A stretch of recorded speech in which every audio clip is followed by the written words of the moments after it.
Hello, everybody. Welcome back. I'm the Strategy Professor, and today we're going to be looking at the jungle tier list for 8.9. So let me go ahead and put the 8.9 there before I forget. If you don't have time to watch the whole video, you can always find timestamps in the description. I'll also give you a link to this Google Doc in the description for each of the top 10 champions. I also have a mini Google Doc within the overall large Google Doc that'll give you a breakdown of a link to the Wikia so you can learn more about the abilities of the champions. Then I also have a rating system, runes, and recommended items. As far as the rating system goes, I'm going to rate the junglers on 4 different metrics, and these aren't perfect. And I'm not a jungle expert by any means. I do think very carefully about the game and critically about it, and I do play a lot of games and see a lot of junglers. But I'm not a jungle mastermind out there, okay? So I'm not like a challenger level jungler. But I think this will be pretty accurate. So I rated them based on ganks, and this is primarily during the laning phase. Now, some champions will be a lot stronger later on in the game, but this is primarily for just, like, the laning phase, when people are still in lanes, when, you know, at least a couple of the tier 1 towers are still up.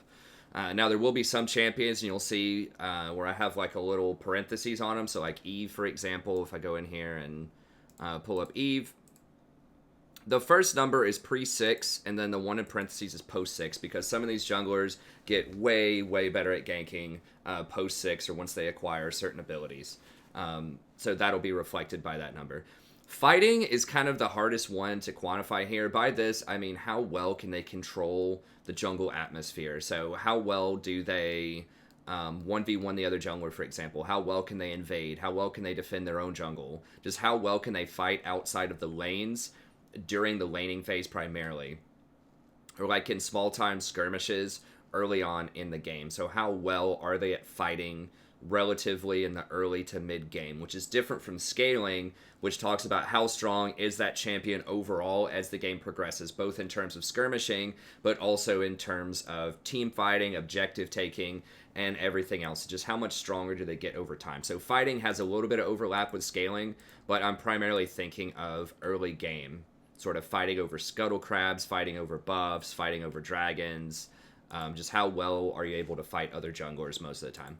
Objectives.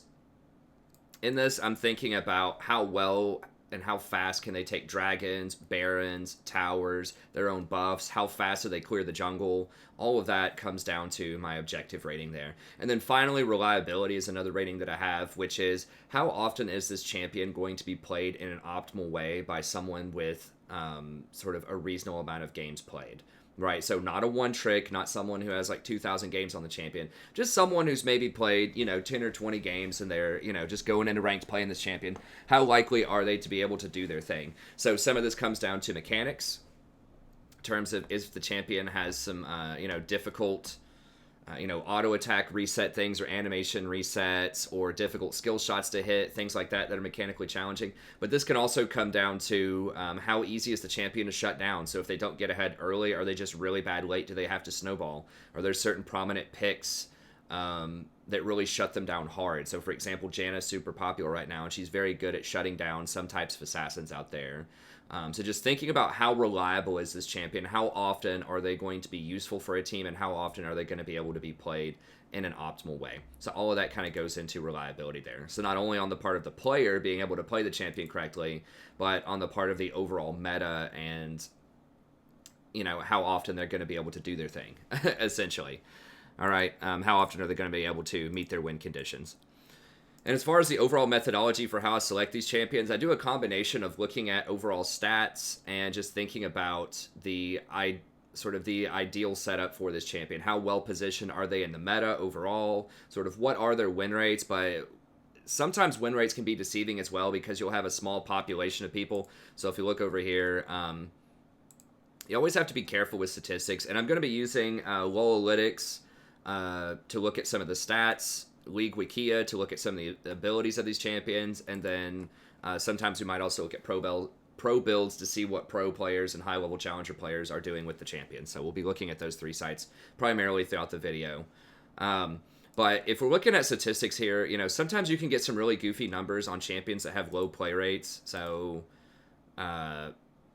for example, we have Kled here that has almost a 53% win rate. But if you look at this, that's only like a couple of people that are playing this. It's like 0.2% of people are playing this champion. So that means that it's primarily just like one tricks or people that are on Smurfs and are just trolling around. So you have to be really careful with stats and not put too much weight on them. You have to think about, okay, how good is this champion in the hand of one tricks? How good is this champion for just average Joe who picks it up for the first time? How good is this champion in the meta overall? So I try to take all those considerations into mind. And I'm primarily focused on plat minus. So I'm not looking at pro play. I'm not looking at challenger play. I'm just looking at, you know, the bottom 97% of people who play the game, which is almost everybody, right? With the exception of a few people. So we're looking at the bottom 97%, not the top 3% when we're looking at this.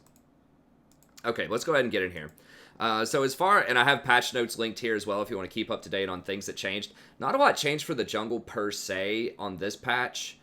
They changed a lot of like mana regeneration stuff in the mid lane. So that's going to force out a lot of these very mana intensive champions such as Cassiopeia, Ryze are going to fall down a little bit, like Anivia. Just anyone that really wants to get tier, and a lot of the people that want to get Lost Chapter items fall down at least a little bit on this patch. And so that is going to empower assassins in the mid lane. So we're going to be seeing, and I talked about this in my mid-tier list video, which is also on the channel, that you should watch. But this is going to empower champions like Fizz, like Zed. You might see some more Echo, Katarina. So you're going to see a lot more of these assassin squishy type of champions. And as far as junglers go, that means that assassins in the jungler will also be better because assassins prey on squishy champions, right? So champions like your Kha'Zix, like your Eve, like your Rengar, they're going to be a lot better against squishy champions than they will be mega tanks, right? Because a lot of these are going to be lethality users, a lot of these are going to be electrocute users, so they want to be able to blow people up with their first rotation. Right, and so the fact that a lot of these kind of ranged, you know, power-up mages are falling out of favor, and there's going to be squishier assassins in the middle, means there's a place for squishier assassins in the jungle.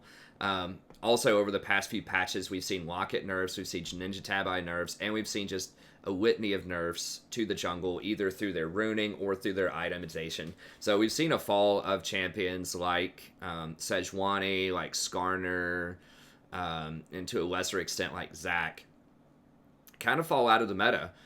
So that creates more space for assassins. So you're going to find a lot of assassins are very powerful. We're in a high damage meta right now, and it's mostly defined by assassins and bruisers and enchanter supports that kind of, you know, work together with those. So that's kind of what we're working with in the backdrop here. So who's going to be good at that? And that type of meta with high damage, low tanking is going to lend itself to split and pick comps typically being the best rather than team fight comps. So what that means is usually you'll try to have a bruiser or a fighter split push in one of the side lanes, so either top lane or bot lane. Then you might have some people siege in the middle, and then most of the fights and conflicts are going to occur during rotations between those lanes, right? So when people are trying to, you know, rotate over to pick off the split pusher, or they're trying to rotate from one of the side lanes to go around and flank into the mid lane, that's where a lot of fights are going to happen. So you're not going to see as many organized 5v5 team fight champions that would be really powerful right now. So champions like a Mumu are not going to be very great in this meta because he's going to get stomped early, and you're just not going to be able to find those 5v5s because you're going to have all of these assassins and skirmishers running around. So you really want people that are going to thrive in that are going to thrive in chaos, they're going to thrive on the Clown Fiesta. And that's almost always how it is in solo queue anyways, but particularly right now because there's such an absence of tanks in the support role, and particularly in the jungle and top role as well, then it's even more clowny and even more fiesta-y than usual. So you want champions that are going to be able to thrive in that atmosphere. So who are those champions? How am I going to rate them?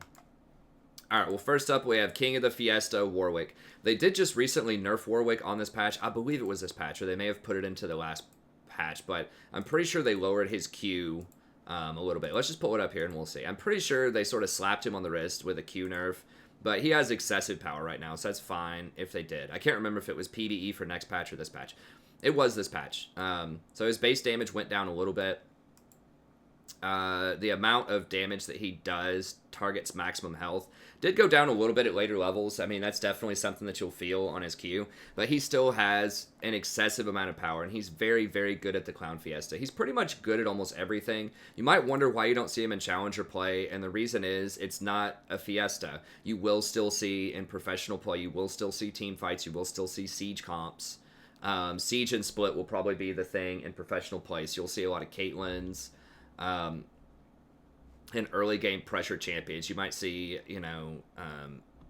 revitalization of like Karma, like she might come back into the meta, and just other kinds of push champions. But that's a different kind of meta from what we're talking about here. So you don't see Warwick in high elo because he's not as great in highly organized team fights with teams that have a lot of communication and a lot of CC. But he is very good at running down people who are involved in the Fiesta and get low. So that's the major thing, is he gets a lot of rundown, free kills.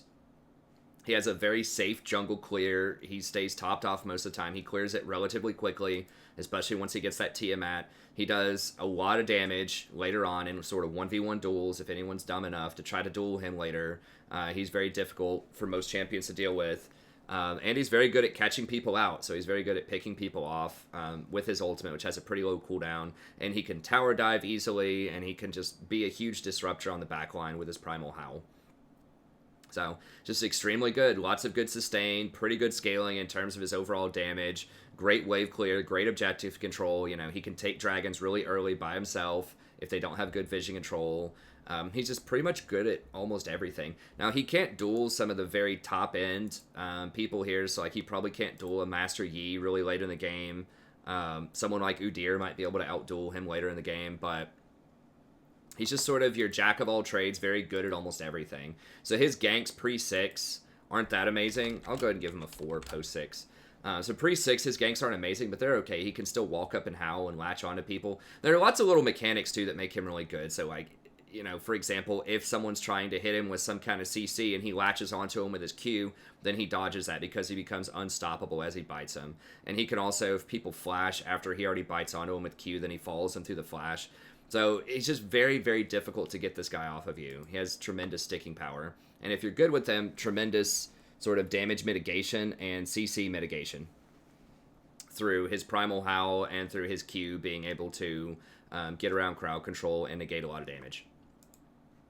So yeah, just pretty much upper average on almost everything. He's not the best at anything per se, but he's just very good and he's very reliable. He's not that hard to play. You can do some of those mechanical outplays with your Q, and you can block a lot of damage with your E. So there are really good moments of outplay in his kit, but he can still be really effective even if you don't do those things. He's like the Janna of the jungle. He just slots into almost any comp, and he's just going to be effective in most games in solo queue.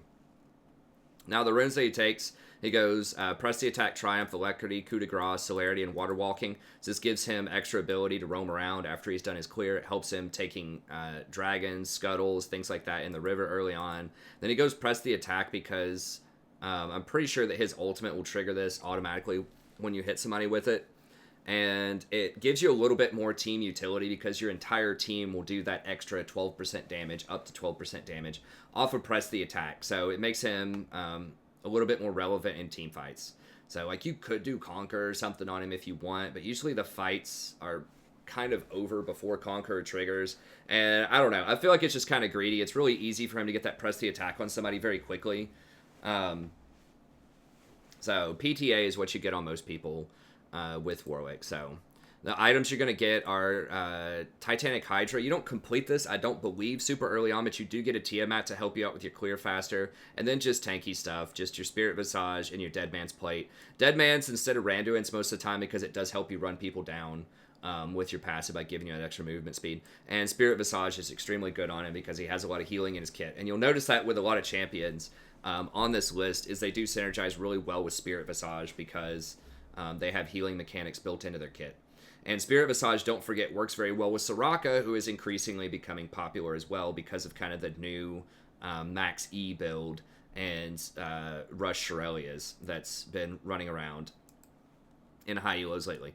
So Spirit Visage, very, very good. Also good with champions like Nami, who's very popular right now as well. So this just positions Warwick really, really well. And the fact that another thing about Warwick that's really important is he does mostly magic damage. So he does mixed damage, right? He has his auto attacks, but his Q is magic damage, and that's a large part of his kit. And I believe his ult is physical damage.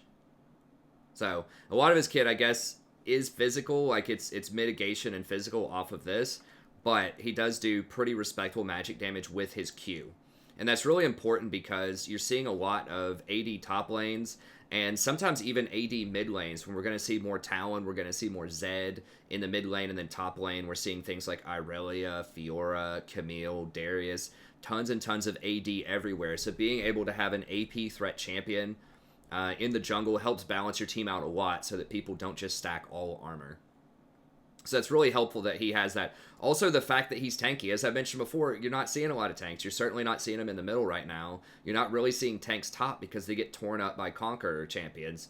You know, your standard old school like Malachi, Malphite, things like that are just getting blown up by Irelia in the mid to late game, or Camille or Fiora. It's just really hard for tanks to keep up with Conqueror. And the fact that they've nerfed, you know, Ninja Tabi, Targons, Locket, just... the Resolve tree in general, they've nerfed Guardian 2 or 3 times. They've nerfed Bone Plating. I mean, these things are still good, but that has taken a huge toll on the tanks in the bot lane as well. So we're not seeing Braum and Tom anymore. We do see Alistar sometimes, but this means that a lot of teams just aren't running tanks at all. And so anyone that's a bruiser, particularly anyone that can do magic damage or true damage, that can be very tanky and take some hits for your team, is a very, very high priority right now on pretty much any position. And so Warwick fits both of those criteria by doing pretty respectable magic damage. And remember, this says 120% of your AD, but it's all magic damage. So I know it's confusing for some people, champions that have AD scaling in their kit, but do magic damage, like Katarina has this as well. Just keep in mind that this is all magic, and it's on a low cooldown, and it still does quite a bit of damage. It's like, yeah, they knocked it down from 10% to 8%, but it's still 90% of your AP and 120% of your AD. Not bonus AD, total AD. So yeah, it's really, really good. So yes, that's what puts him a little bit above the rest, is that he's just everything. He's magic damage, he's early game, he's mid game, he's late game, he's super fiesta, he's tanky. He's just got it all. He's got it all. So he's the jack of all trades. He's the Janna of the jungle, and that's why he's number 1 on my list. I know he's fallen a little bit in terms of priority, which I don't really understand. Like, he still has the highest win rate overall and a pretty high play rate of like almost 9%. And he's just good in all game states. He has 2 forms of CC as well, which is very important versus champions like Master Yi, like Graves, like Kha'Zix, these other assassins. He can crowd control them as well. Don't forget his ult and his scream off of his Primal Howl are crowd control. So he also has CC. So tanky, CC, good damage, I mean everything, right? So a lot of these other champions are going to be missing, especially the tankiness, the magic damage, and the CC. So Warwick is very unique in that respect. Okay, so he's my number 1. I'm not quite sure why he fell off of other number 1 tier lists, but he is extremely good. I know he got a little nerf, but he's ridiculous. Okay, Graves is someone else who's coming back into the fold, and this caught me a little off guard. He obviously got buffed a little bit last patch, but I was just thinking to myself, like, what's the big deal? Was my first thought. Like, I don't understand how getting just a little bit of extra HP per level, but a lot of it probably has to do with the tanks have just been nerfed so much and people aren't getting the Ninja Tabi anymore. You're not seeing a lot of tanks in the jungle. And there's a greater and greater emphasis on the early game. And that's when Graves is really good kind of in the early to mid game. And he scales super hard in the late game. So if you don't remember a meta where Graves was really OP. Okay, he got a few different buffs on 8.8. So the big one people have been quoting is this extra... 8 per level, so by level 5, that's like 40 extra health. But the cooldown on Collateral is really nice. Especially at level 3, going down by 20 seconds is a very big deal. The bug fixes don't seem like they matter. So this stuff helped, but I think it's primarily been a shift to people running more squishy champions for the reasons I described a second ago with Warwick. And he just blows those champions up. He's very, very good because he's kind of like Warwick in the sense that he becomes somewhat tanky for free. And that's why he was really powerful before, is he was basically a tank that would just blow up other people. He was an assassin that was also a tank.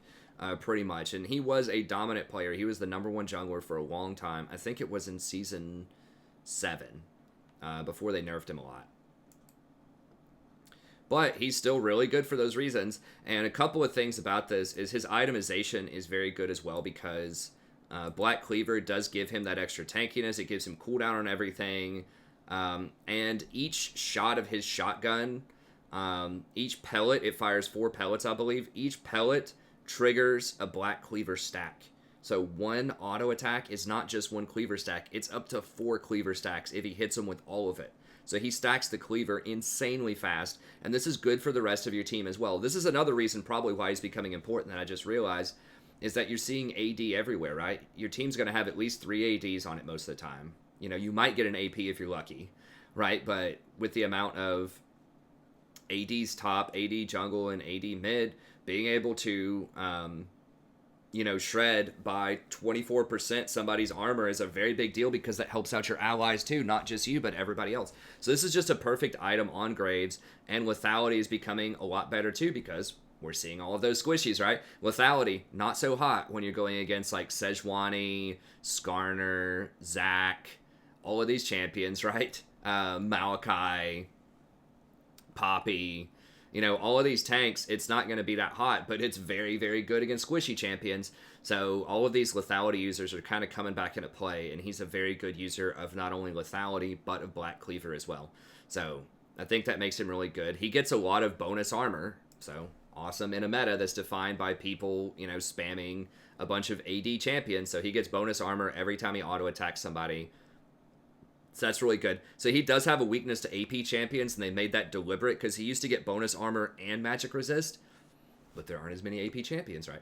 So it doesn't matter as much now. They did change his smoke screen around. That wasn't described in the history there, but I know they did that at some point, to where I think it triggers faster and slows by more for 50%. It was strange they didn't have that here. Maybe I just didn't see it. Maybe it was the previous one. Okay, here we go. So the vision reduction applies more quickly. You get extra attack growth and magic resist growth, which is nice, from 8.6. It slows by 50% now, too. Oh, here it is, from 8.1. So the mana cost was reduced, which is nice later on. The cooldown's reduced. Smokescreen is 50% at all levels, so you're usually only going to get 1 point in this. So, going from 15% to 50% is really big. That's going to let him use this to run people down and get in that extra auto attack or 2. So he has received several buffs. It just hasn't mattered because it was a tank meta, right? Up until very recently, like patch 8.6 maybe, 8.7, it started to see a little bit of a shift, but we just didn't see him because there were too many tanks running around. But now all of these buffs that he received are starting to add up because the tanks are falling away. So he does a ton of damage. He duels a lot of these other people, especially early on. He just completely blows them up, particularly if he catches them out in the jungle, because that makes it really easy for him to trigger this end of the line when he fires it off of a wall, and then it immediately blasts back to him. So in really close quarters, he does a ton of damage, and a lot of area of effect damage too. So if you do catch people out in a team fight skirmish, then he's very good at these team fights in the jungle as well, because of this end of the line. Smoke screen can hit multiple people. His auto attacks, of course, hit multiple people as well, potentially. And his collateral can hit multiple people. So he's one of the few assassins on this list that also has really good team fight presence, particularly if everybody's bunched up in the jungle in a tight area. Just phenomenal scaling on everything. So, very, very strong champion. Lots of burst. He's definitely coming back into the meta. So his ganks aren't really that amazing, especially early on. He doesn't have crowd control outside of his smoke screen. The smoke screen does make him very good against like ADs and other ranged champions. So he is good at dueling ADs if he does catch them out, like 80 carries. But his fighting is phenomenal. It's some of the best in class. If he finds you, you are in big trouble. At any point in the game, pretty much in the jungle. He's very hard to duel unless you get the jump on him. Especially if you're near walls. Like I said, he can pretty much one-shot you off of one item with like a Q and an ult. He's not that great at taking objectives. He's okay. His auto attacks are kind of slow. He has to reload, so he's not going to take dragons as fast. He's not going to take towers as fast as some other champions on this list. His scaling is really high. It should almost maybe be a 5. The only reason I didn't put it at a 5 because he doesn't have a lot of utility to his kit. His CC, he has some CC, but it's kind of limited. He doesn't have a lot of resets in his kit, so he can run out of juice after he uses his ult if people are spread out in a fight. He can't really split push that well. So his scaling is very good at what he does, which is blowing up one person, and he does pretty good sustained damage in fights, but there are some better ones out there, but it's debatable. It could be a 5-1 scaling. And then reliability, I mean, you do have to hit your ult as a skill shot, but the rest of his kit is pretty straightforward. See how we're doing on time here. Yeah, the rest of his kit is pretty straightforward. So I think that he's not as hard to play as some of the other champions out there. He's also ranged, so you don't have to get in, you know, it's a small range, but he's not as dangerous as some of the other champions who have to go all in into melee. So, runes you're going to take: Fleet Footwork, Triumph, Alacrity, Coup de Grace, and then Celerity and Gathering Storm. He does scale really well off of AD later in the game, so having that insurance, having that extra scaling off of Gathering is nice. And then Fleet Footwork just keeps you topped off in the jungle a little bit more. I'm not sure if each pellet counts as a charge towards Fleet Footwork. I think it's just every auto attack on Fleet. Let's see. Attacking, generate.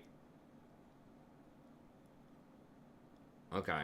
I don't know how that works with the generation, but pretty much it just gives you a little bit of healing in the jungle, a little bit extra sustain, and that's why people go for that. You know, he doesn't attack fast enough or, you know, attack hard enough to trigger Electrocute really early on or press the attack or anything like that. So you just go Fleet just to keep you topped off in the jungle. Give you a bit of extra movement speed in team fights. And then recommended items are Warrior, Cleaver, Phantom Dancer, Dustblade. So, Cleaver is definitely a must for the reasons I described, because he stacks it insanely well because each pellet triggers a Cleaver proc. Phantom Dancer is a little odd.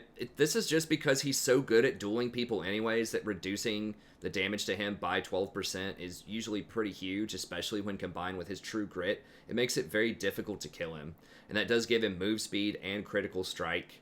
I forgot how crit interacts. I think he fires extra pellets, yeah, in a wider cone when he crits. So that's a little weird, but that is the standard on pretty much every Graves player, is that he's going to get Phantom Dancer. As you can see, it's just everybody has like Warrior, Phantom Dancer, Cleaver. That's pretty much everything. So there's a really good reason for that. It gives him that extra movement speed, and I think primarily it allows him to duel even better with that 12%. And he does like the attack speed because he is kind of like an AD carry. The attack speed does allow him to reload a little bit faster. So overall, just a pretty strong item on him. Then if you have a little bit of extra power, you know, sometimes you could get something like a Dustblade is probably the next most popular item. You could get a Death's Dance, is really a classic strong item on him. This gives you a little bit of defense, a little bit of offense. And that extra, I think his auto attacks count as area of effect though, so it's only 33% as effective on each one of those. So it's not as crazy as it was on something like Kai'Sa before, but still overall pretty strong. So yeah, Graves, amazing champion right now. I see him in a lot of my games, and he is very scary in most of these games. So Graves is definitely up-and-coming powerhouse jungler. He has, like I said, received several buffs that were minor at the time, but they've added up over time, and the fact that the tanks have fallen out of the meta primarily makes him a lot stronger. Now, Master Yi is the next one that I want to talk about. Now, he's not going to have a super high win rate. He is actually surprisingly kind of on the difficult side to play, sort of. I don't really get it. I mean, I think he's kind of like Yasuo in the fact that people tend to want to overplay him. You know, they want to make the super flashy play and run in 1v4, because he is one of the best pentakill champions in the game, because he has so many resets and he just does such a ludicrous amount of damage. So I think it's more so that it attracts people to play him that are too aggressive with him, rather than that he's a bad champion, a sub 50% champion right now.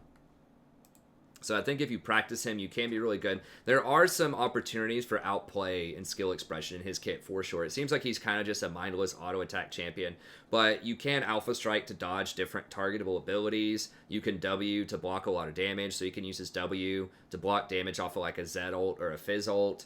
And yeah, you get those resets as the fight goes on. So he is the highest scaling jungler and potentially just overall champion in the game. He's right up there with something like a Katarina in terms of like just being able to wipe out an entire team almost instantly if you get mega fed off of him. So yeah, we've got... Did I already pull him up? I don't think I did. We'll go ahead and pull him up here. So the thing that makes Master Yi so strong right now, and he is incredibly powerful right now, is the interaction between Gensu's and Double Strike. So Gensu's allows every second hit to hit twice, and then his Double Strike is every fourth hit attacks twice. So, you know, if you end up... So you can end up with a triple hit off of that, right? And that applies all of his on hits, including... I don't know if this Wuju style... I'm not sure of the exact interactions with Wuju style and Gensu's Rage Blade. I know that each attack does stack the Gensu's itself faster. And he does a lot of extra true damage here. So it's 50 plus 35% of your bonus AD. So that's almost, you know, if you have 100 bonus AD, you know, that's 85 true damage on hit. And that can definitely double or apply twice off of Double Strike. And I'm not sure about Rage Blade if it applies twice or not. What I can tell you is when this guy gets Blood Razor plus Gensu's, he can just start deleting entire teams. Like, he is extremely strong off of just, like, 2 items. Like, the only problem with Yi is he's very vulnerable to crowd control. But you know who's really popular in the meta right now? Morgana. So, if you have a Morgana on your team with a Master Yi, it is virtually impossible to stop this guy in a team fight. Especially because people are running a lot less AP, so they're not going to be able to break that Morgana shield. Which is ludicrously powerful on him. He's going to, if you don't crowd control him, he will outduel pretty much anybody in the game, especially once he gets, you know, like I said, the Blood Razor. I'm blanking out on the name. The on-hit item, the Rage Blade, there we go, and the Blade of the Ruined King. Because Blade of the Ruined King, also, the reason that you get that on him is it procs twice off of Double Strike, and it procs twice off of the double on-hit, right, off of the Rage Blade. So it's just like anything that has insane on-hit, and I'm pretty sure Blood Razor, doesn't it do like 4% of the target's max health or something?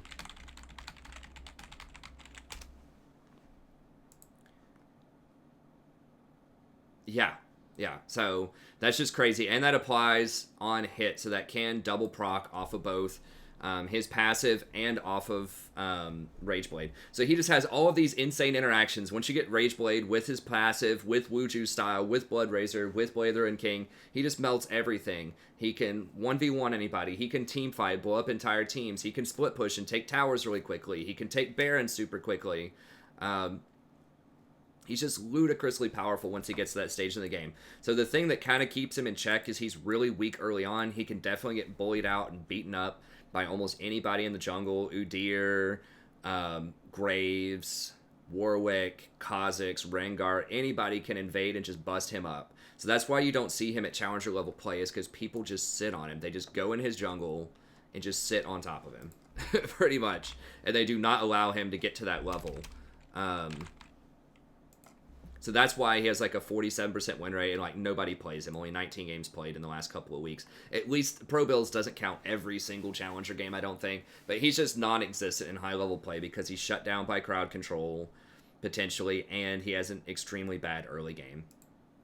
But in solo queue, where people won't be sitting in his jungle and they're just going to let him farm, and they're going to let him take free towers and just let him farm up, he's extremely dangerous. So he can't really fight anybody early. He's going to lose most duels until he hits level 6 and gets a couple of items. His ganks are atrocious. You know, he has no crowd control. He can maybe go in and clean up, but his ganks are just really bad early on. If he has red buff, he can apply slows and things like that, but it's not going to be that great. But he's amazing at objectives. He has a really fast clear. Like I said, dragons, barons, towers, everything. He's really good at taking that. Insane scaling, some of the highest in the whole game, and he's pretty reliable. There's definitely a difference between a very good Yi and a bad Yi, but at the same time, at the end of the day, if you have 3 items and you just alpha strike in, you can probably just delete the entire team. So he's very, very good. You do see Conquer most of the time on Yi. PTA is also good, press the attack. The difference between these two, and Conquer is not on this list for some reason. That's why you see, like, PTA and Lethal Tempo are only 24% and 20%. Now, Conquer is ridiculous on him because of all those double on-hits, and it gives him a lot of true damage to complement the true damage that's already in his kit. So that just allows him to completely shred through tanks. If they don't have a lot of tanks, though, I still think that press the attack might be the better way to go. I don't know. There are a lot of different opinions on those. But you go something in that tree, right? Mostly Conquer, but you can go either Press the Attack or Lethal Tempo. Press the Attack's advantage is that applies to all of your teammates, not just you, doing that extra 12% damage. And you don't have to charge this up at all. So with Conquer, you have to be in combat for 4 seconds in order to get the Conquer buff to go. But with Press the Attack, if you just alpha onto somebody, and then because you have all those double hits, you're going to trigger Press the Attack almost instantly. Now, one thing to also keep in mind that I just thought about, like, Press the Attack is only on a single target, whereas Conquer applies to everybody. And you can only have this on one person at a time, although I don't think there's an internal cooldown on it. So you can just PTA one person, kill them, and then PTA someone else, I think, and kill them that way too. For 4 seconds. Yeah, so if you attack a new target, then it removes the stacks from the previous target. Yeah, so that makes me really, really want to go Conquer on him. Because once you get this triggered, and you keep autoing, you get that bonus attack damage, which feeds into your E, which makes it do even more true damage. And you get that converts 20% of all the damage that you do to true damage, including damage off of your Alpha Strike. So, yeah, I think Conquer is definitely a way to go. So you want to go Conquer, Triumph, Alacrity, and then Coup de Grace. Yeah, I'm just going to say Conquer because that's going to allow you to go for that Penta and get all those resets. And then Celerity and Gathering Storm. He's already fast. Like, Celerity is really nice. That's going to give you a ton of extra AD too when you proc your ult and run in. And then Gathering Storm, you just really don't need water walking that much. So Gathering Storm. So he's just like the ultimate Farmville. You just sit around, farm it up, get a couple of, if you get some kills, nice. If not, whatever. You just farm everything, just pray that your team doesn't feed too hard, and then you just take over the game once you get a couple of items. So that makes him kind of unique compared to most other champions on this list. You just want to go Tabai, Blood Razor, Gensu, Blade the Ruined King. Once you get this, you are deity mode, right? You're basically a god once you complete these. Okay. So Master Yi's super strong. He gets better as the elo goes lower. He is the booster champion that people will play when they're trying to, get as much elo as they can as fast as possible as a jungler. He is literally the champion that people who get paid to boost accounts will play in lower elo. Okay. Eve is up here as well. Now, I have Eve a little bit higher than some other people might have her on their list, and the reason for that is kind of what I explained with Warwick, in that there's just a dearth of AP damage right now in the meta. A lot of people just aren't running AP champions, and so being able to have an AP champion in your back pocket is really good. Now, she is a bit lower than some of these others, but you'll notice that almost all of them are AD, except for Warwick, and so it's really nice to be able to play Eve when you have that AD top laner and, AD mid laner. So Eve's really good, and she does a ton of damage right now. So AP junglers in general are pretty rare.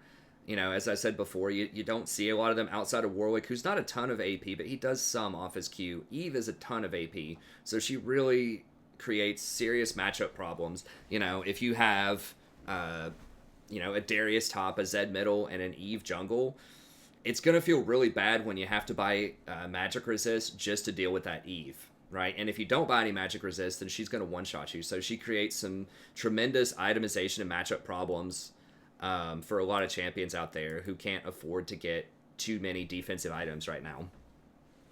Right, and so she has that going for her. She is AP. Her ganks pre-6 are pretty awful before she's invisible. She doesn't have a lot of gap closers. She's easy to spot. But once she hits 6, especially in solo queue, people just don't put down a lot of control wards. You can always just go up and clear them as well and then run away. So she has really, really good ganking as the game progresses. Her fighting is okay early on. She can fight people and deal some pretty respectable damage, but overall she's still going to lose probably to champions like Graves, Kha'Zix, Rengar in the jungle. She's okay at objectives. She can spam her Q and do some pretty decent damage, but a lot of the builds don't get a Leandries, and so she's not going to do a ton of damage to something like a Baron or a Dragon. So she's okay. She's not terrible at objectives. She's okay. Now, one thing also with Eve is she very rarely gets any kind of armor, so that does make it a bit more challenging to take things like Baron later if you don't have some kind of tank on your team with armor, or to dive people and take tower shots. Now, she can get out of tower with her ultimate, so she can take aggro, kill somebody, and escape with her ult, so she does have some of that available. Hey Spee, here's a donation for a coaching video. Oh, nice. Thanks so much, Maul. One of my best GP games this season. Sweet. I like that. So yeah, she's got that. Her scaling is really high, though. She has very high AP ratios on a lot of her abilities. So if we look at, like, just look at the scaling on her is pretty disgusting. Like, you know, so how she works is if you hit somebody with the hate spike, it basically locks on your E, and then for the next 4 seconds, enemies that are hit by either auto attacks or your abilities, your Q, take this extra damage. And this hits multiple people, not peoples, in a team fight, right? So if everyone's like grouped up in the jungle, this hate spike potentially can hit their entire team for a lot of damage too. It's rare for that to happen, but it can happen. To all enemy struck, it prioritizes the nearest enemy if she does not have an attack target. So yeah, I'm pretty sure it prioritizes the person that got spiked. And it has 800 range, which is a lot. So it's a lot further than you would think with that hate spike. But like, look at this damage. Right, so if you hit with the dart itself, it does 45 damage, plus 150 when you hit them with all 3 spikes. So that's 195, plus 135 from the spikes themselves. So that's, what, like 340? 340 base damage, and it has 195% AP ratio on it. What? Like, that's so much damage. That's an insane amount of damage, especially because it can hit multiple people. And then she has this charm, which can CC someone for up to 2 seconds. And it does shred the resistance, not just for you, but for everybody. So there aren't a lot of AP champions rolling around, but if you combine Eve with something like a Brand or a Zyra or something, you can do some extra damage on it. But even if it's just you, being able to do 35% extra damage off of this hate spike, pretty much, which, you know, it depends on what the base like magic resist is, on how much actual damage you're going to get off of it, but it's a lot of extra damage. So it does increase her damage and potentially everybody else's. You know, her whiplash is kind of whatever. It does some decent damage. And then this last caress is very nice. They did lower the cooldown on this a little bit. I think it used to be 150 and now it's 140. But it does a lot of damage, especially if you're executing them if they're under 30% health. You know, 550 at level 11 with 150% AP. She's probably going to kill people. And the cool thing about Eve is she can go in, assassinate someone, and then get out with this really quickly. And so she's one of the few assassins on the list that can go in, you know, murder somebody and escape without too much trouble and without any help from your team.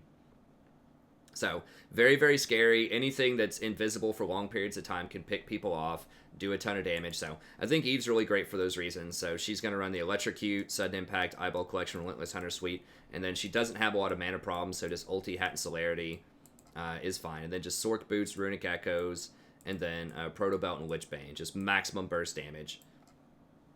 Really, really strong. So, she can get beaten up early if people do Invader, so you're not going to see her a ton at really high elo for those reasons, but in solo queue, when people are just going to let you get to level 6, they're not going to invade and fight you early, then has the potential to take over a game for sure as it progresses. And the fact that she's AP is very, very nice. All right, next one is Kha'Zix. Now, Kha'Zix is going to be a lot higher on the list here. Now, he is very, very good at like challenger level elo. The reason is he can fight really well early, and he gets around wards because of his mobility boots, Ghostblade, and the fact that he turns truly invisible as he runs through bushes, so he even gets through control wards on bushes, because control wards don't see invisible champions, they only see stealth champions, and his invisibility counts as like true invisibility and not stealth. So that's why you see him in challenger elos, because he gets around wards really easily, and he can completely evaporate people, and he fights really well early on, which those are two things that Eve doesn't have early. So he's one of the most impactful and powerful early game junglers out there, and that's why he has a ban rate of 43%. So I used to ban him all the time. Right now I ban Master Yi just because Yi's a little bit easier to pull off in Platinum than Kha'Zix is. But Kha'Zix is still super, super scary. Now they are nerfing him next patch 8.9, so they're taking away his free invisibility in bushes. They're giving him some compensatory buffs, but this is going to drop him a lot in priority. After that. But for now, he still has it. He's still really strong. So, If you look at Kha'Zix here, his ganks pre-6 are pretty weak before he gets that enhanced camouflage, but once he gets mobility boots and he gets that enhancement at level 6, which is always the first thing people evolve, then it turns to like a 4 in the gank potentially. He has some pretty nice ganks. Very, very strong at fighting early on. He might even be a 5 early on. He is really hard to duel in the jungle. He's very good at objectives because those dragons, barons, things like that count as isolated targets, so he gets that extra isolation Q damage, which is a lot. Right, if you look at his Q,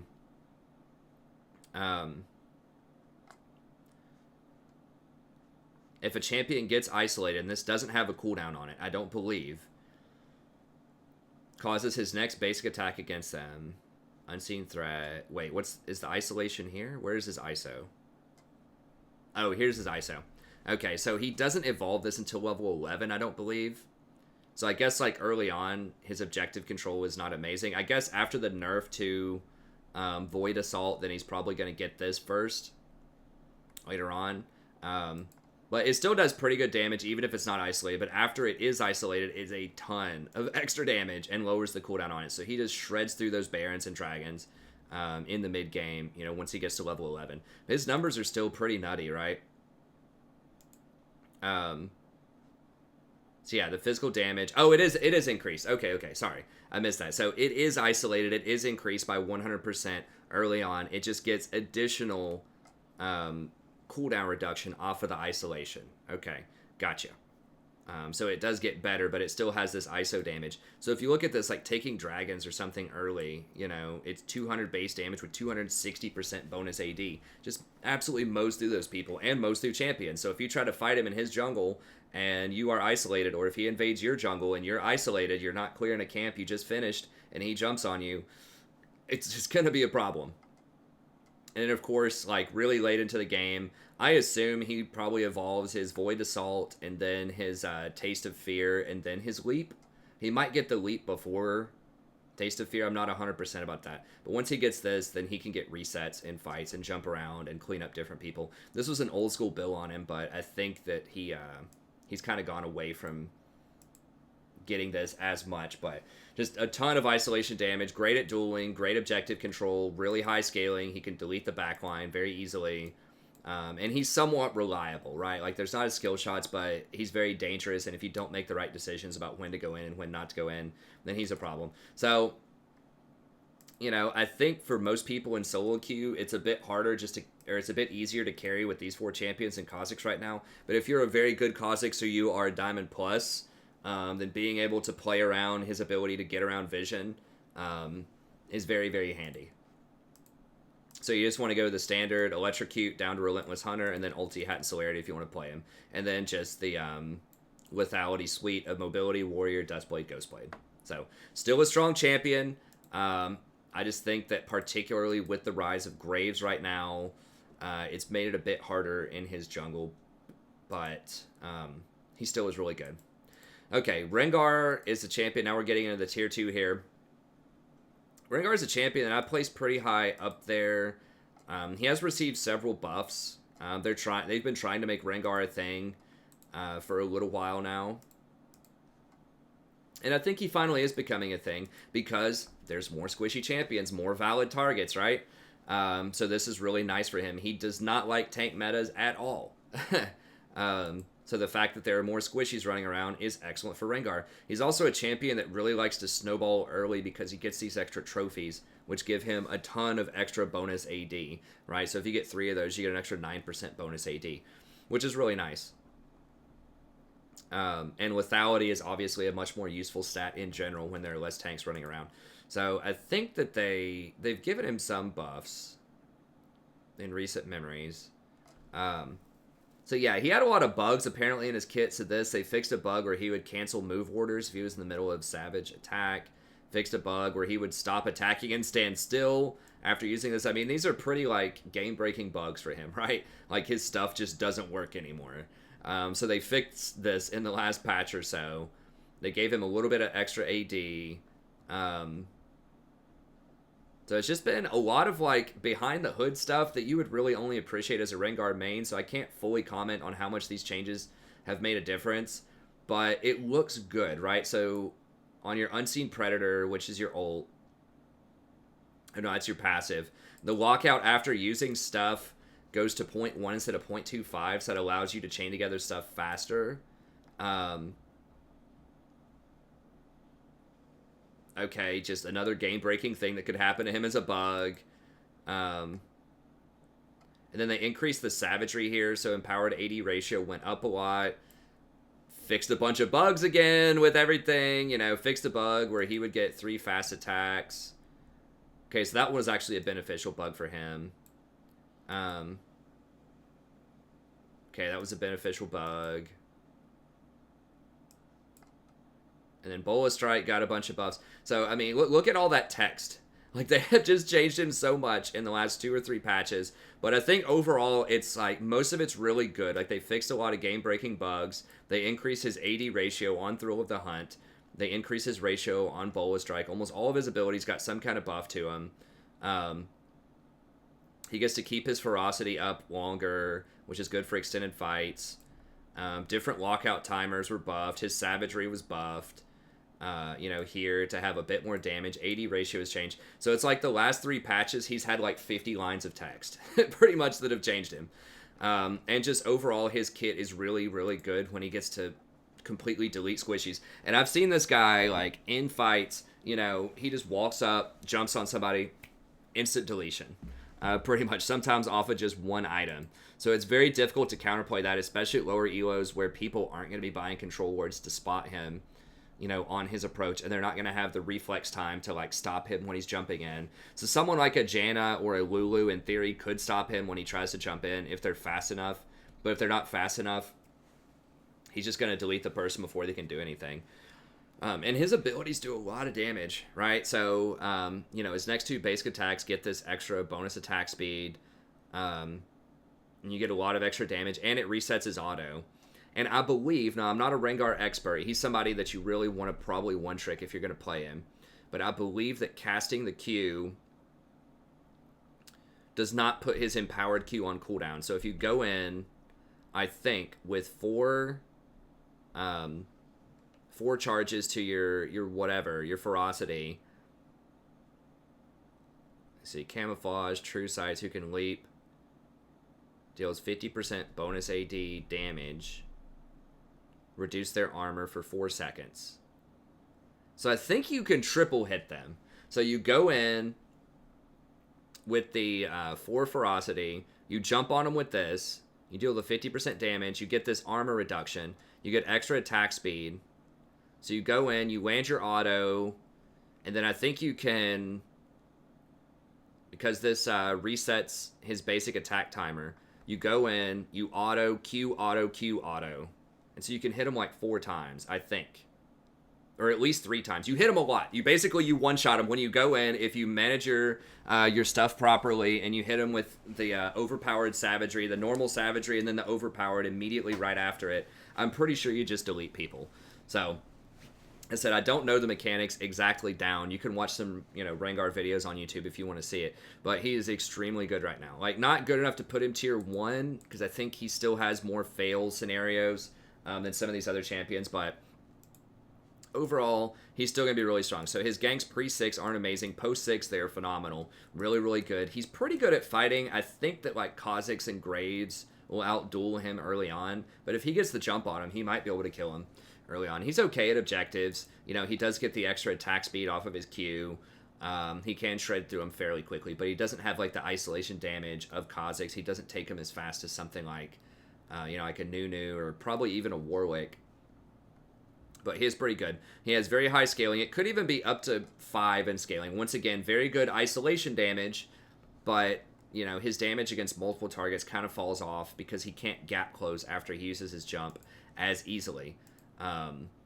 So, and he can't get out. If he jumps in like that and he gets stuffed by a Janna tornado or, you know, gets binded or crowd controlled or something like that, then that could be a problem.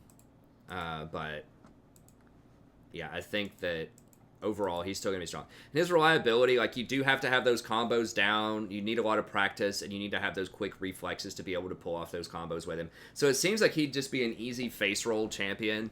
But he does require quite a bit of practice just to understand all of his mechanics and combos and animation cancels and lockout timers and all that kind of stuff. So there's a lot of under the hood stuff you really have to understand if you want to play Rengar. But I think he's definitely a really strong champion to learn right now. Then he's just going to go for the standard Electrocute to a Relentless Hunter, and then Celerity Water Walking so he moves faster. Then I think you just go Mobility Boots. You get a Tiamat to help you wave clear a little bit in the jungle faster, kind of like Warwick does. Then you just go Ghostblade, Dustblade, Ghostblade, Warrior, and then eventually you turn that Tiamat into Ravenous Hydra for even more burst later on. So, very good champion right now. If you play him properly, every time you have an ult, it should be a kill. And then once you get a few kills, you can even kill people without your ult if you just set it properly in bushes. Okay, Shaco's another one. Another AD assassin here. Now, the difference between Shaco and some of these other ones is that he has a very, very strong pre-6 presence. Right, he has some of the best ganks in the class because he can get invisible early. He has really weird gank paths. Like, he can jump over lots of walls if you use to him and get around wards very easily. And then using his boxes, he has just very unpredictable jungle pathing too. He can start blue, he can start red. I've seen a Shaco get blue and red at the same time and gank. Like, he put 2 boxes on blue, I think. We were on top side. He put 2 boxes on blue and then 2 boxes on red, I think. Something like that. And then the boxes pulled the blue. And then he told us to just do a lot of damage to it. We did a lot of damage. The boxes killed the blue. He killed the red on the top side with help from the top laner. Then he showed up at top, double buffed, level 3, during, like, the first wave of the top lane and killed the top laner. Like, that's got to be extremely tilting. So he just has a lot of really weird pathing that he can do. He can take dragons early with his boxes and his ultimate.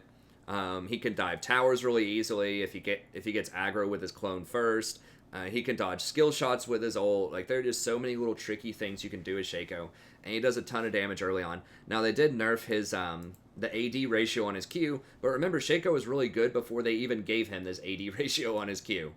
So, and they gave him this base damage a while ago, so he's really, really good right now. I think that he might be falling off a little bit because if he gets jumped by a Kha'Zix or a Graves in the jungle, it can be hard for him to recover. And he can get invaded early on. Like, if you mess up his boxes, his first clear gets a lot tougher.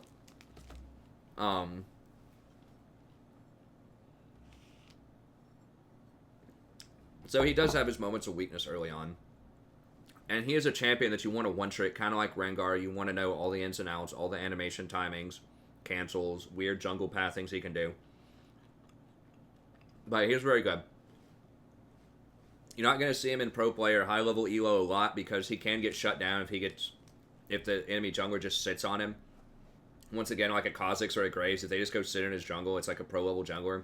They're just going to shut him out of the game. But if he gets left alone, if he just gets to do his thing and just gank these different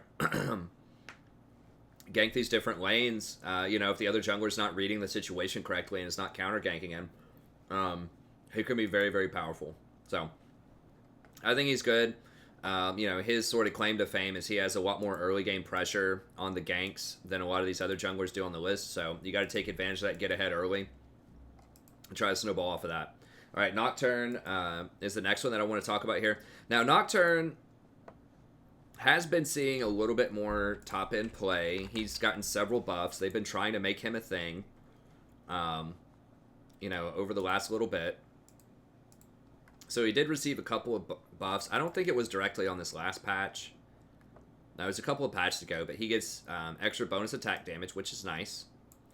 And then they changed his Paranoia, which is his old base damage, increased by a lot at later levels. And then the AD ratio is increased by quite a lot. Then they increased, like, the time. Yeah, this near sight, this is a huge deal at all lanes. It went from 4 seconds to 6 seconds, which this is very frustrating when you're trying to fight, both in the lane where he's actually ganking to try to figure out what's going on, but it's global. So if there's a fight, if he ganks bot lane and there's a fight going on top lane, like, getting this near sight on you can be devastating, even if he's not in your lane. So it's just really frustrating and really disorienting, even in a team fight, to try to figure out what's going on. When everyone gets near side for 6 seconds. That's even after he ganks. This lasts for a while. So this is actually a pretty good, like, team fight item. And then they gave him you know, extra heal to help him out with his sustain during his clears. And now, like, if he actually does stick in a fight and he does get to keep auto-attacking, then he's going to heal more often. Gave him a quality of life on his Dustbringer. So they've given him, you know, quite a few buffs here, right? It's like 1, 2, 3, 4, 5, 6, 7 buffs in the last 3 patches. And once again, kind of like Rengar and a lot of these other champions, the fall of tanks is going to give him a lot more power because now he has so many different targets. He can ult almost anyone on the enemy team because no one's running tanks in any lane right now, hardly, with the exception of Mundo, which we'll talk about here in a second. And he can be very effective. So you're seeing him a lot more, and his sort of claim to fame over other champions, I think, is that he does have the utility of Paranoia, and he is, like, guaranteed going to hit his main target when he goes in. So even more so than Rengar, who can be stuffed or blocked while he's going in. If Nocturne goes in off of his ult and he puts on his Shroud of Darkness, he's going to hit that person that he ults, unless they have something like it's a Xayah who can go untargetable, or they have an Hourglass or something like that. He's going to hit him, and he's probably going to kill him. So he can one-shot delete a lot of these squishies on the back line, and he has a really long range on it. So early on, it's not that long, but it's certainly longer than Rengar's, and it doesn't have as much of a warning as Rengar's does. So Rengar gives you that little warning, and he still has to close in to within whatever the range is, 600 or something, to jump on you. Whereas Nocturne, yeah, it's not as far as it used to be back in the day, but it's still 2,500, which is a lot longer than 500 off of Rengar. Now, it does have a longer cooldown, but he's just a very, very good, reliable assassin out of the jungle. And when you have champions like Janna, Morgana, once again, Morgana throws that black shield on him whenever he's running in, it's going to make it very difficult to stop him from doing what he wants to do.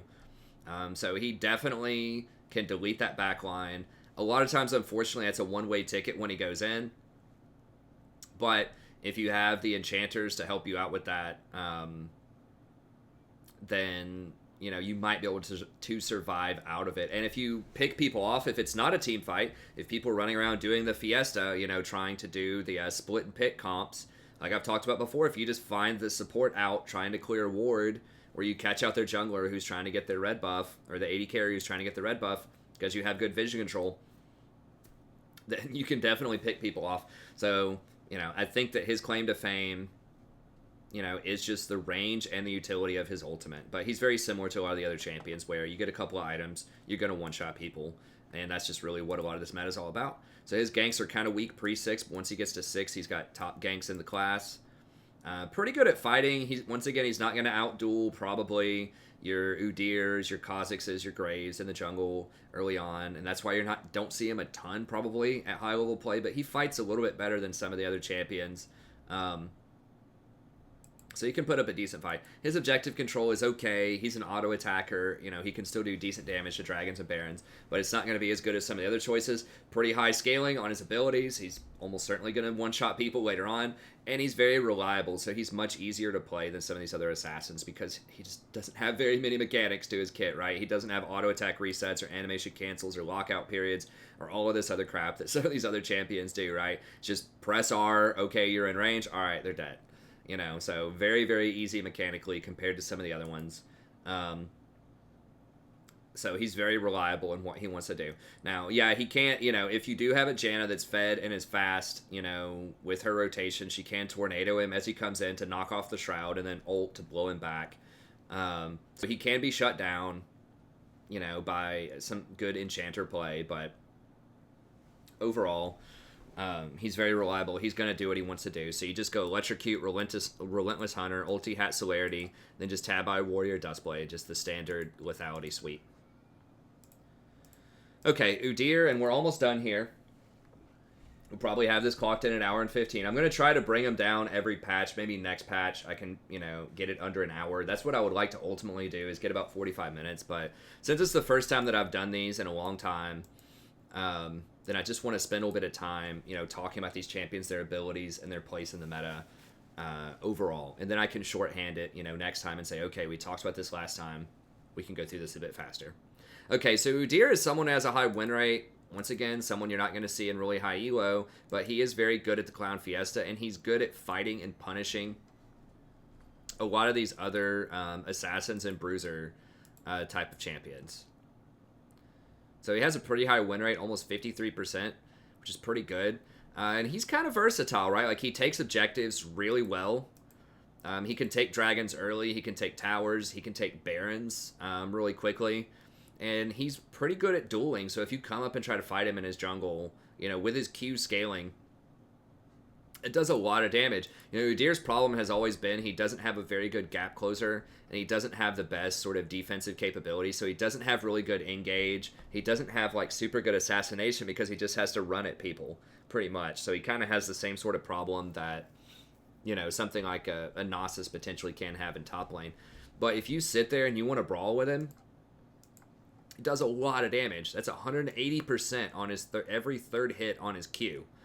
And he gets a lot of extra attack speed, up to 70% attack speed. So his basic attacks generate these tiger stacks on hit at 3. Then once he hits you 3 times, it does this. And not only does it do it over time, but it instantly does all of the remaining damage as well.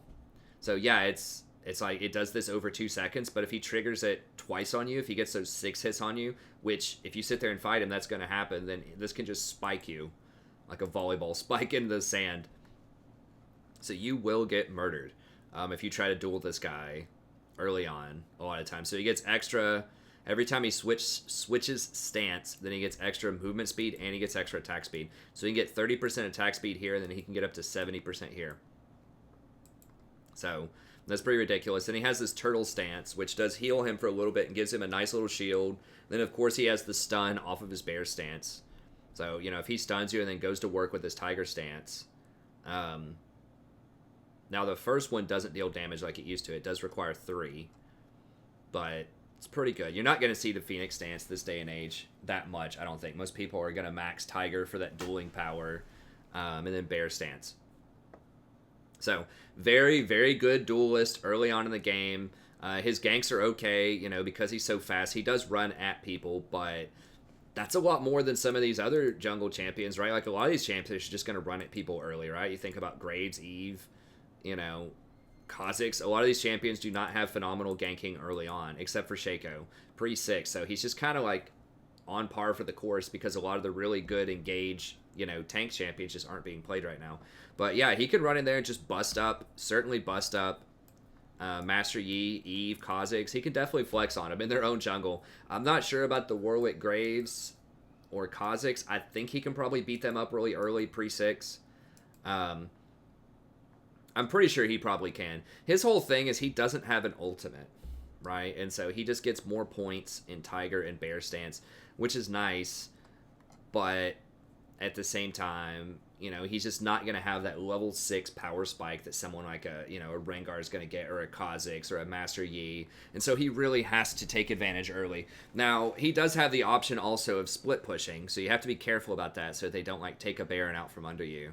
But he can split and take towers really, really well later on. So he can split, he can take towers, he can take dragons, barons. So he has really, really high objective control. He's very reliable. There's almost no mechanics to this champion. There's no auto attack resets. I don't think his Q doesn't auto attack reset. No resets, no ability queuing, no skill shots. Super, super easy to play mechanically. You just have to, because he doesn't have that ultimate, because he's pretty weak in team fights, and because later on he potentially can get out-dueled. You have to run around. He's kind of like Singed in the jungle to an extent to where you just want to run around and try to pressure lanes and take objectives. But he does have that early dueling power as well. So he's an interesting character, but he's very good at the Clown Fiesta. So you want to go with press the attack. You can trigger that pretty quickly. It does give you a bit more utility so your team can chip in team fights. And then Celerity and Water Walking, just so you can run around the map. So, pretty good, you know, if you're newer to the game or new to the jungle, or you're autofill and you want someone who's very easy mechanically that can have a really high impact, that can put a lot of pressure on lanes, I would recommend going Udyr. I think he's just a better version right now of Ivern and Nunu because he can actually fight the enemy, he can invade, and, you know, he's not going to have as much utility as they have later, but he's going to have that early game pressure, that early game power, and he's just going to be a lot better at dueling, which is very important. So if you play Nunu or Ivern, then you can just get busted up early on, you know, by a Warwick invade or a Graves invade or something like that, whereas Nunu can actually fight and defend his territory. Or Udyr can actually fight and defend his territory.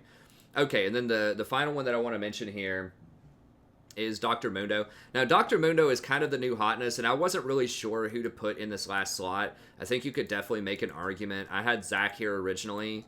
It's because I wanted somebody who is kind of tanky on this list, just in case your team like really needs that tank and like Warwick is banned, because no one else here can really fill that role that well.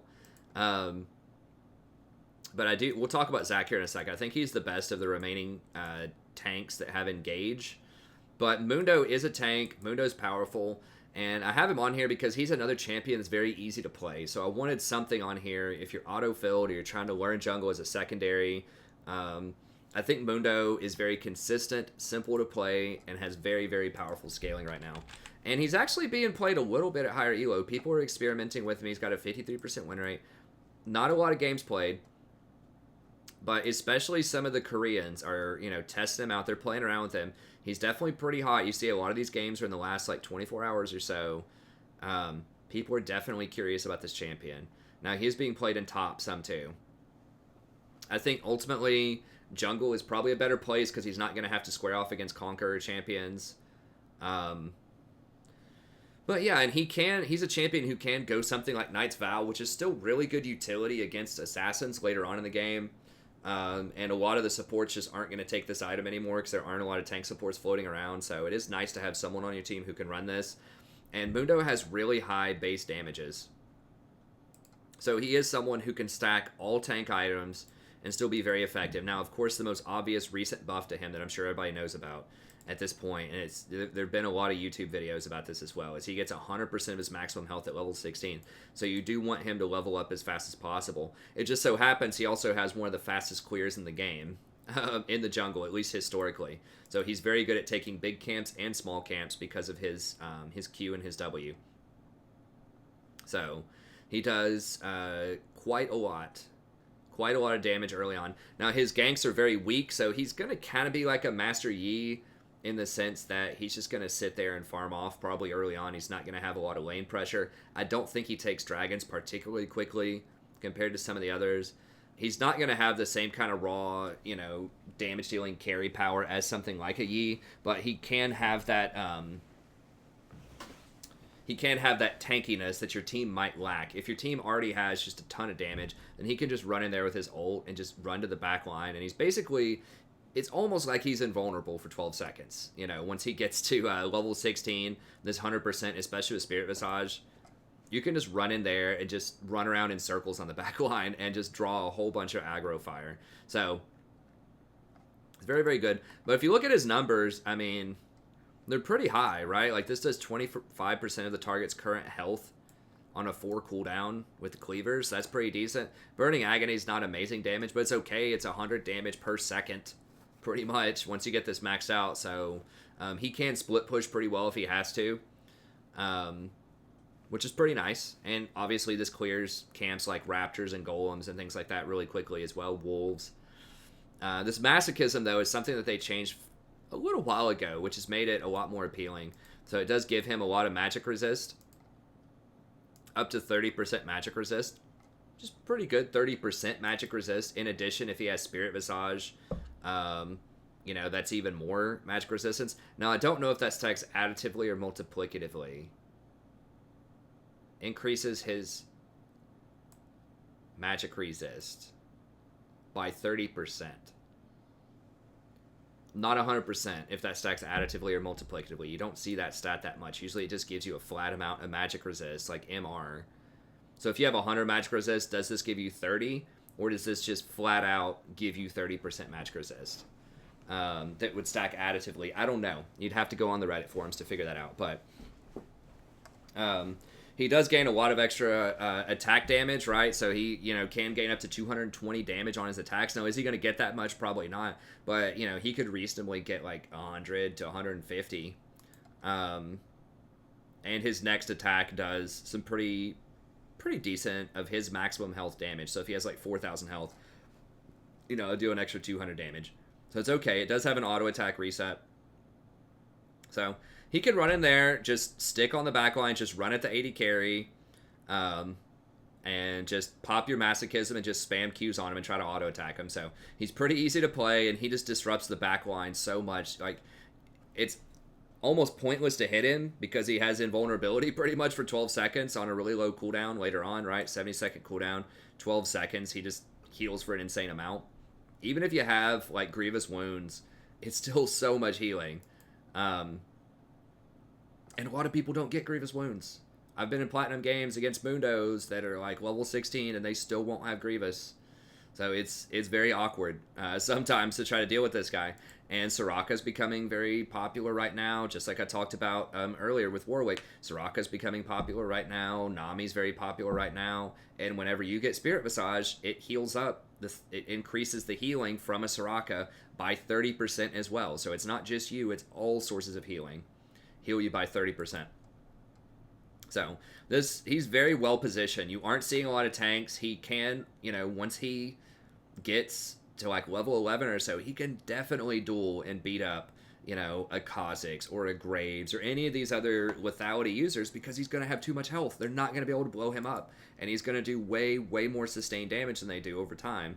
And so he's just an absolute nightmare in this meta for a lot of these champions because they can't fight him. Master Yi can fight him and kill him for sure, but like Warwick might be able to fight him and kill him. That would be a close duel because they both have a lot of sustain. But champions like Graves, you know, Rengar, Shaco, like these champions aren't going to be able to beat him. Udyr might be able to beat him with Trinity Force. But he is very good against Light Assassin. Zed, Talon, he's just going to laugh them off. So yeah, the Conqueror users can still beat him. You know, Irelia can still probably bust him up. Fiora can probably still bust him up. But it's still going to take them a long time to carve through him. And the main thing is it just buys time for all of your other heavy damage dealers to just go to work. So his ganks are pretty pathetic. Early on, he just runs at people and throws a cleaver. If he lands that cleaver, though, he can run you down. So, you know, they're okay. Post 6, I have a 3 there. It's a lot better when you can run at him with your ult. His fighting is okay. You know, he can probably fight with a couple of these junglers. I don't think he's going to be able to outduel a Kha'Zix or a Graves pre-6. But he can fight with people. He can probably get away, certainly. Objectives, he's okay. But his scaling is really high. Like I said, once you get to level 16, you get that Spirit Visage, that Randuin's, you know, or the Thornmail. There's not a lot of people that are going to be able to 1v1 you late game. And even if they can, you know, in a team fight setting, they're going to have to use so many resources to stop you from tearing up their 80 carry that the rest of your team, you know, if they're falling up, should be able to kill everybody else while they're trying to kill you.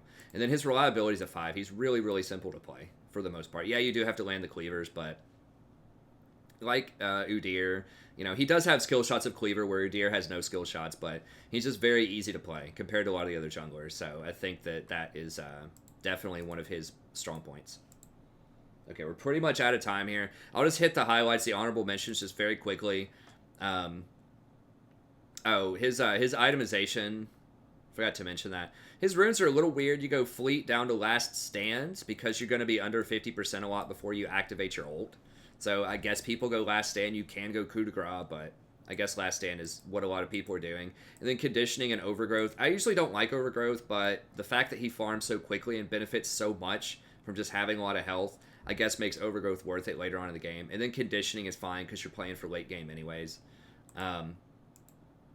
So yeah, that's what most people go. Then just Ninja Tab Eyes, Cinder Hulk, Warmog, Spirit Visage, just stack a ton of health, grab yourself a Spirit Visage, and then after this, just whatever you need, whether it's a Thornmail or a Randuin's is probably the next most common item that you'd see.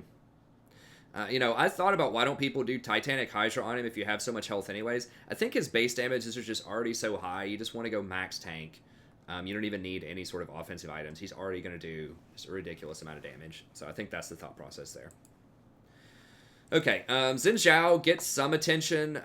He has a pretty high win rate up here. You know, people have him as a top tier jungler. The thing for me is he just doesn't have any sort of escapes or mobility. Like, he can dive in, you know, with his dash, but I feel like he's very easy to disrupt. I guess his ultimate does give him some protection from things like 80 carries when he dives onto someone else. So he definitely could deserve to be top 10. Just for me, he's a little bit too easy to disrupt, especially when his ult's not up. He can outduel some of these other champions, especially early game. He can invade probably like a Warwick or an Eve or something like that and fight them early. I just feel like he just doesn't have enough mobility. He doesn't have enough creative ganking, and he just doesn't have enough raw power in his kit to match up with some of these other champions. I feel like if I want to play a fighter that has, fairly limited mobility, well, Warwick's not even that immobile. I'd just rather play Master Yi or Warwick if I want to play Xin Zhao. Like, that's just how I feel about it. He's just not sneaky enough to keep up with like a Kha'Zix, a Rengar, or a Shaco, or a Nocturne. Like, he just doesn't have the same kind of gank threat as those champions do. I mean, Nocturne's basically invisible when he comes in, and then, people don't see that coming a lot. And then the Shaco, the Rengar, and the Kha'Zix all have, and Eve, all have these invisibility mechanics. Whereas he, people see him coming, he's walking over wards, he can be peeled by Janna, or polymorphed by Lulu, or like knocked back by a Nami wave, or bubbled by Nami. I just feel like he can get CC'd all the time, and he's just not sneaky enough, and he just doesn't have the raw carry power of someone like a Warwick, Graves, or Yi. Like, I know he does a lot of damage if he's able to stick to people with his autos. I just feel like he's just not quite there yet. Now, next patch, when Essence Reaver comes out, he definitely might move up a little bit, because I think that's going to be excellent on him. That's going to just really let him crank out some massive damage. But for right now, I have him just a little bit outside of the top 10, although there's definitely an argument that he could be in here somewhere. I would put him at tier 2. I wouldn't put him above these, but, there's definitely an argument for moving him in there somewhere. Nunu, you're not going to convince me to put Nunu on this top 10. I know he almost always has a high win rate. He just doesn't do enough. Like, in the Nunu games that I see, he just runs around, throws snowballs at people, and that's it. Like, in really high elo, in Challenger, you'll see him a bit more, because he has very, very good buffs later on for competent 80 carries. Even in like Challenger, he's 41%, right? So I know that Pansar Dragon loves Nunu, and he can take objectives really, really well, right? So he can steal Barons and Dragons and all that stuff. He just doesn't do enough. He just doesn't fight. His damage is too low. He gets really dinky items that just are not good right now. I mean, he just doesn't have enough horsepower. He's okay, but he just doesn't have enough for solo queue. Like, it's right now defined by just a lot of damage, and he just doesn't bring it. He doesn't have enough heat or defense to justify, CC rather, or defense to justify running him. He's got the snowball, he's got his ult, but it can be disrupted. I just would not run Nunu right now. Ivern is another one that I really love, who he's not quite there yet. And Ivern's not going to be great in a meta where the supports are defined as in, like, the best supports are enchanters. So when you already have a Janna or a Nami or a Lulu on your team, you just don't need your jungler buying Redemption, and Ardent Sensor, right? And so Ivern's much better in a meta where it's a slower time in the jungle. He gets time to just farm in peace and do his thing for the first few levels, and you're going to have tank supports or AP supports, just something that's not going to also get Redemption and Ardent Sensor, because there are a lot of diminishing returns on those items. You really don't want multiple people on your team getting those. And so I think the meta's pretty rough for him. He can definitely get bulldozed early by a lot. People can just go sit on him in the jungle, just like some of these other champions that I've mentioned. Like, if I want someone who's going to be really vulnerable early game, I'm just going to play Master Yi, probably, just because at least he's worth it later if you can make it out of the early game. So I love Ivern. Ivern's one of my favorite champions in the game. He's by far my favorite design for the jungle as a support player. As an enchanter, I really like him. But I just don't think he's there yet. They need to make his camps come up faster early, his little friend of the forest thing. They did increase that at later levels. They need to increase it at early levels. Or make him a lot tankier, or not tankier, but like, just give him a better early game. Either make his camps come up faster, make him cost less health, or just have something else that just will allow him to keep up with other junglers. If the jungle gets buffed, so if the camps are a lot more difficult, if it takes champions like, Graves and Warwick longer to clear their jungle, then Ivern's going to become a little bit better too, because he gets the camps for free no matter what, right? So he doesn't care how much HP they have or how much damage they do, right? So It's just the fact that everyone else can blow through the jungle so fast, and he has to sit there and wait on his little thing to charge up before he can take those camps.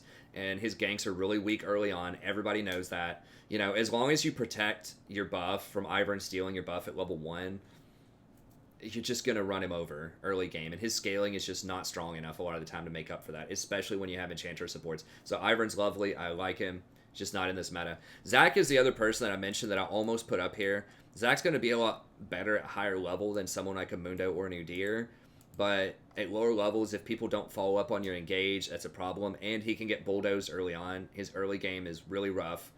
And so, you know, just trusting your team not to feed really hard while you just farm to level 6 is a dangerous proposition. And once again, if I want to do that, I'm just going to play Master Yi because I know I can maybe carry them later.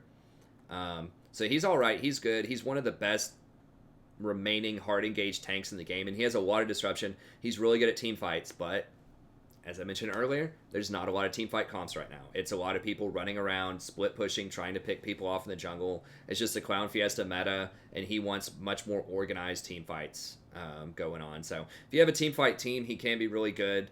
I just don't think it's the meta for him right now. But if you do want to play a hard engaged tank, he's one of the better ones.